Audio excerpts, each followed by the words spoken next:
इस video lecture के अंदर हम स्केच एंटिटी से रिलेटेड सीखेंगे और स्केच एंटिटीज जो है आपको आपके स्केच टैब के अंदर अवेलेबल है। तो आप सबसे पहले स्केच एंटिटीज की फाइल को ओपन कर लें।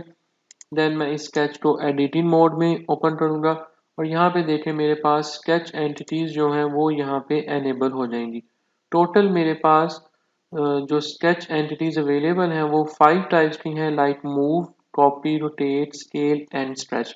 वन बाय वन हम इन सब स्केच एंटिटीज के बारे में स्टार्ट करेंगे। Let's start with the sketch entity. Stretch entity की जो कमांड है इसके थ्रू आप अपने ऑब्जेक्ट को, अपने स्केच को, जो आपने स्केच ड्रा किया होगा अंडर द स्केचिंग इन्वायरमेंट, उसको आप स्ट्रेच कर सकते हैं। और यहाँ पे एंटिटीज टू स्ट्रेच का जो पैनल अवेलेबल है, यहाँ पे आपके पास सिलेक्टेड जो बोर्ड्स है अभी वो उसमें कोई भी एंटिटी जो है स्केच एंटिटी सिलेक्टेड नहीं है। तो एट स्टार्ट लेट्स से कि मैं इन 5 एंटिटीज को सिलेक्ट करता हूँ और लाइक जब मैंने इन 5 लाइंस को सिलेक्ट किया तो यहाँ पे देखें मेरे पास ये लाइंस जो स्केच की थी, जो स्केच एंटिटीज हैं वो यहाँ पे शो हो रही है, मतलब कि मुझे इनको स्ट्रेच करना है। मोर ओवर यहाँ पे पैरामीटर्स के अंदर हमारे पास फर्दर 2 रेडियो बटन अवेलेबल हैं, फ्रॉम टू और एक्स वाई।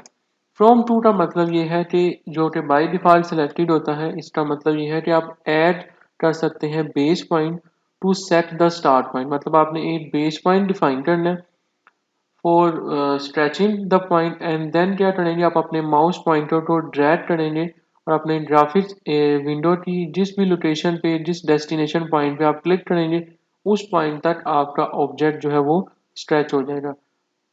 सिमिलरली अगर आप सेकंड टाइप यूज करते हैं एक्स वाई की, इसके थ्रू आप डेल्टा एक्स और डेल्टा वाई का डिस्टेंस जो है वो स्पेसिफाई करते हैं। और देन मेरे पास रिपीट का बटन अवेलेबल है, जिसका मतलब ये है कि जो भी आपने डिस्टेंस यहाँ पे डिफाइन किया होगा, उतना ही डिस्टेंस फर्दर स्ट्रेच एंटिटी आगे जो है वो स्ट्रेच हो जाएगी। Let's start with the from to parameter. और मैं अब क्या करूँगा, मैं लेट्स से यहाँ पे क्लिक करता हूँ। आप देखें मेरे पास स्क्रीन पे एक येलो कलर का जो पॉइंट है वो शो हो रहा है, जो कि बेस पॉइंट को डिफाइन कर रहा है। अब मैं इसको स्ट्रेच करूंगा लाइक दिस, और ये देखें मेरी एंटिटी जो है वो स्ट्रेच हो जाएगी। यहाँ जहाँ पे भी जाके आप डबल क्लिक कर दें और आपकी एंटिटी जो है वो स्ट्रेच हो जाएगी। So this is the one way कि आप फ्रॉम टू की मदद से किस तरह से अपनी एंटिटीज को स्ट्रेच कर सकते हैं। Okay, now let's move to the second option, that is the X Y. और यहाँ से अब मुझे डिस्टेंस जो है वो स्पेसिफाई करना है। तो मैं लेट्स से इस पॉइंट पे, मतलब सबसे पहले तो मुझे अपनी स्ट्रेच एंटिटीज को सिलेक्ट करना है। तो मैं यहाँ से इन स्ट्रेच एंटिटीज को सिलेक्ट करता हूँ और यहाँ से डिस्टेंस जो है वो मैं ऐड कर रहा हूँ, लेट्स से 20 मिलीमीटर का। तो ये देखिए मेरा जो स्केच है वो 20 यूनिट आगे एक्स एक्सिस में मूव कर गया।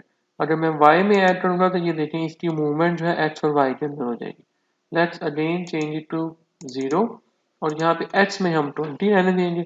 और ये मेरे पास जो स्केच है वो मेरे स्केच एंटिटीज के अंदर ऐड हो गया।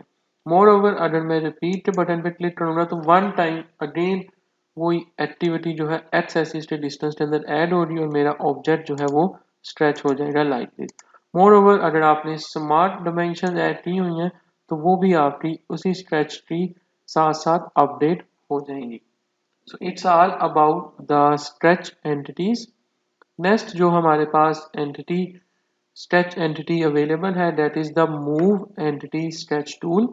मूव एंटिटी स्केच टूल्स आपको एबिलिटी प्रोवाइड करती है कि आप अपनी स्केच एंटिटीज को मूव कर सकते हैं by using the from to parameter और as well as X Y parameter, mean delta X and delta Y. तो इस पर्पज के लिए हम क्या करेंगे, सिंपल मूव एंटिटीज पे क्लिक करेंगे, मूव एंटिटीज की कमांड जो है वो एनेबल हो जाएगी। देन आपने अपने ऑब्जेक्ट को, मतलब उन एंटिटीज को सिलेक्ट करना है जिसको आपने मूव करना है। तो मैं यहाँ पे इन सब एंटिटीज को सिलेक्ट कर लेता हूँ।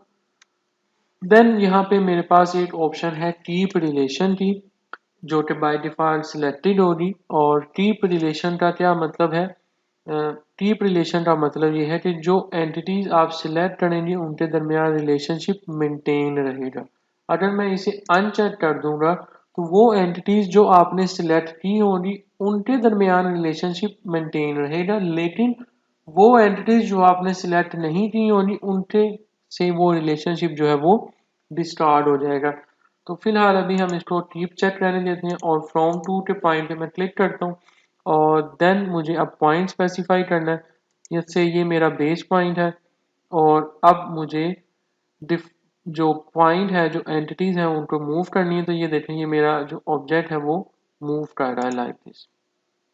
सिमिलरली हम एक और ऑब्जेक्ट जो है वो ओपन करते हैं और यहाँ पे भी मैं स्केच को एडिट करता हूँ। देन अगेन मूव एंटिटीज पे मैं मूव करूँगा।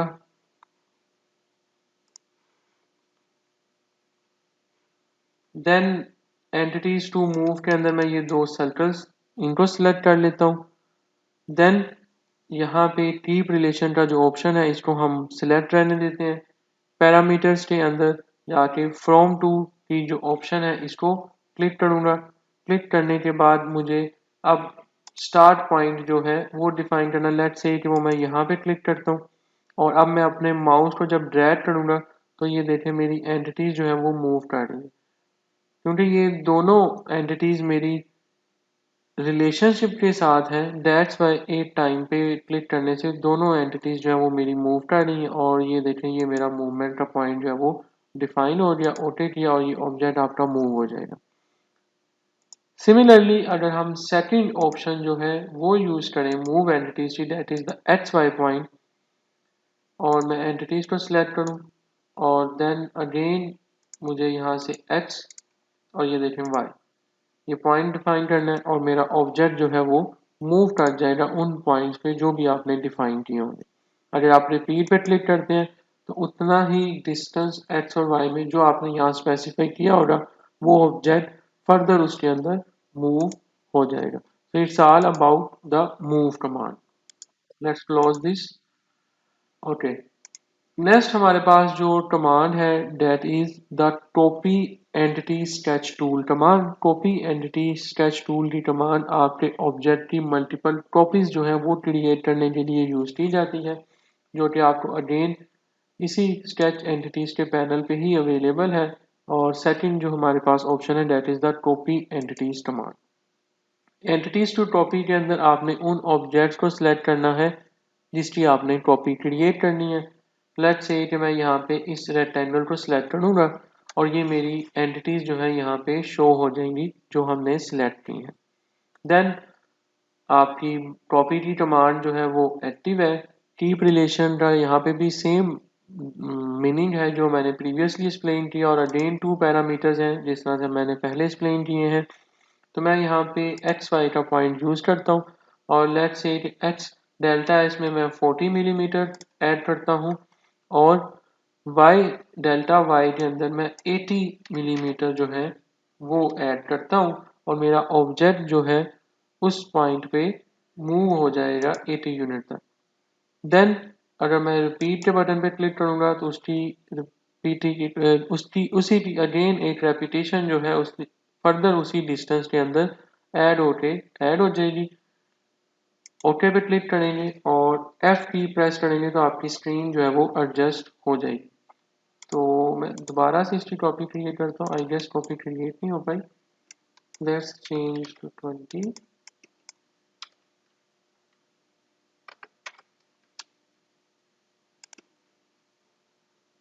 जी, यहाँ पे ये देखें मेरी कॉपी जो है इसकी, ये उसका प्रीव्यू इमेज जो है वो शो हो रहा है। ओके पे क्लिक करेंगे और ये इसकी कॉपी जो है यहाँ पे ऐड हो जाएगी।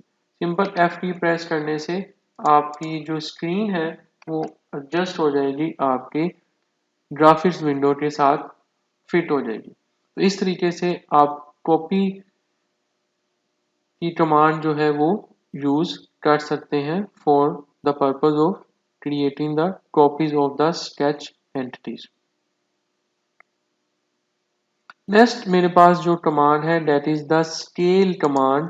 स्केल की कमांड आपके ऑब्जेक्ट की स्केलिंग के लिए यूज़ की जाएगी, जैसा कि नेम से ही क्लियर है। तो इस पर्पज़ के लिए मैं स्केल की एक्टिविटी ओपन करूँगा और स्केल की कमांड आपको अगेन इसी एंटिटीज़ के पैनल पे अवेलेबल है। तो मैं इस स्केल एंटिटीज़ पे क्लिक करूँगा और मेरी कमांड जो है वो एक्टिव हो जाएगी।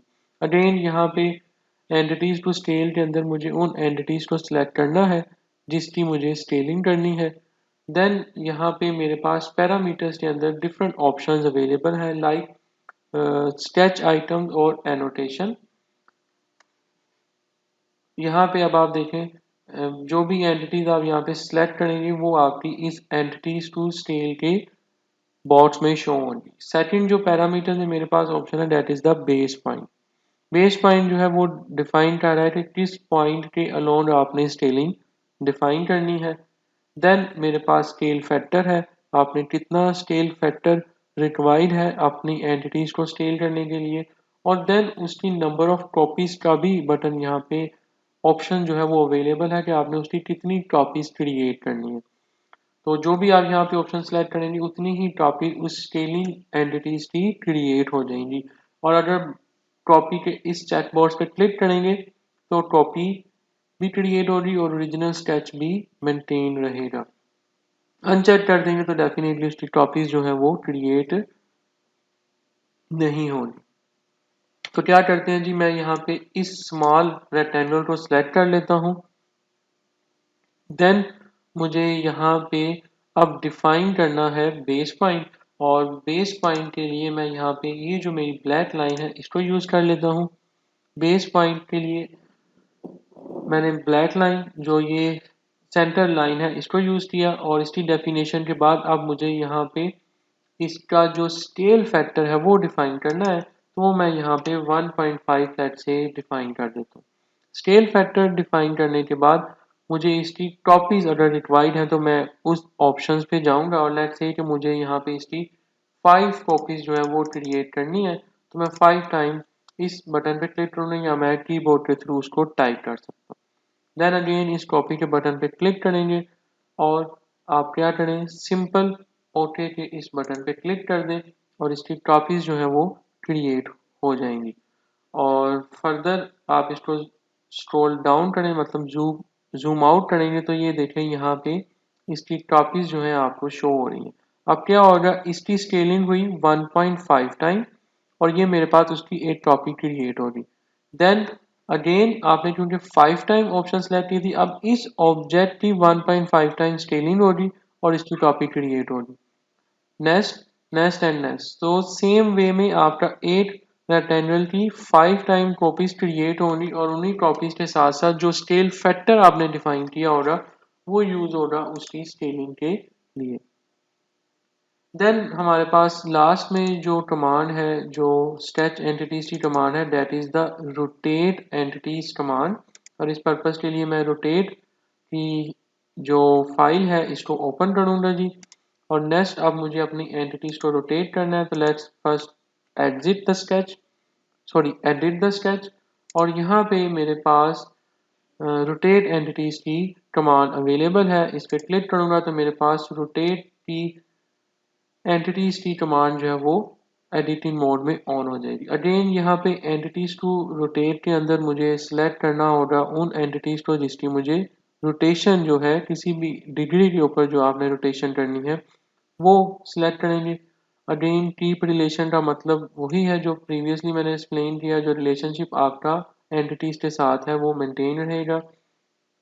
देन सेंटर ऑफ रोटेशन के अंदर आपने पॉइंट डिफाइन करना है जहां पे आप बेस पॉइंट जो है वो बेसिकली आपका इस सेंटर ऑफ रोटेशन में आएगा जिसके अलोन आपका एंगल जो है वो मेजर्ड होगा। और देन आपने एंगल जो है वो स्पेसिफाई करना है। तो एंटिटीज टू रोटेट के अंदर सबसे पहले मुझे अब जिन एंटिटीज को रोटेट करना है उनको सिलेक्ट करना है। तो मैं यहाँ पे इस जो मेरे पास ट्राई एंगल है इसको सिलेक्ट कर लेता हूँ। सिलेक्ट करने के बाद मुझे अब नेक्स्ट मूव करना है अदर पॉइंट पे, जिसके लिए मुझे सेंटर ऑफ रोटेशन का जो ऑप्शन है वो डिफाइन करना है। और इस पर्पस के लिए मुझे अब पॉइंट जो है बेस पॉइंट वो डिफाइन करना है। तो लेट्स से कि वो मैं ये डिफाइन करता हूँ, मेरा बेस पॉइंट जो है वो यहाँ पे इस ग्राफिक्स एरिया पे मैंने रैंडमली एक पॉइंट पे क्लिक किया। देन मुझे यहाँ पे एंगल स्पेसिफाई करना है और लेट्स से कि मैं यहाँ पे 135 डिग्री का एंगल प्रेस करूंगा, टैब की प्रेस करूंगा और यहाँ पे देखें मेरा जो ऑब्जेक्ट था उसकी रोटेशन जो है वो 135 डिग्री के एंगल पे हो चुकी है। मोर ओवर ये पॉइंट बेसिकली डिफाइन कर रहा है मेरे एंगल को। तो ये इस पॉइंट के अलोन मेरा जो एंगल है वो 135 डिग्री के ऊपर मेरा स्केच जो है वो रोटेट हो जाएगा। क्लिक करूंगा और ये देखें मेरा स्केच जो है वो रोटेट हो गया। फर्दर आप नोटिस करें तो मेरी कमांड अभी एग्जिट नहीं हुई, जैसा कि प्रीवियसली स्केच एंटिटीज के अंदर भी ऐसा ही था। अगर आप इस कमांड को फर्दर आगे यूज करना चाहें so you can use that. Let's say कि अब मैं ये बेस पॉइंट डिफाइन करता हूँ और अब अगेन मुझे रोटेशन एंगल जो है वो डिफाइन करना है, लेट्स से 200 डिग्री, और मेरा ऑब्जेक्ट जो है वो फिर उसी 200 के साथ मूव हो जाएगा। तो ये मैंने डिफाइन किया और ये मेरी एंगल तो डिफाइन किया और ये देखें 200 डिग्री के साथ मेरा ऑब्जेक्ट जो है वो अगेन रोटेट हो जाएगा। So it's all about sketch entities और कि आप किस तरह से सॉलिडवर्क्स के इन्वायरमेंट के अंदर मूव, रोटेट, स्केल एंटिटीज को यूज कर सकते हैं। Thank you.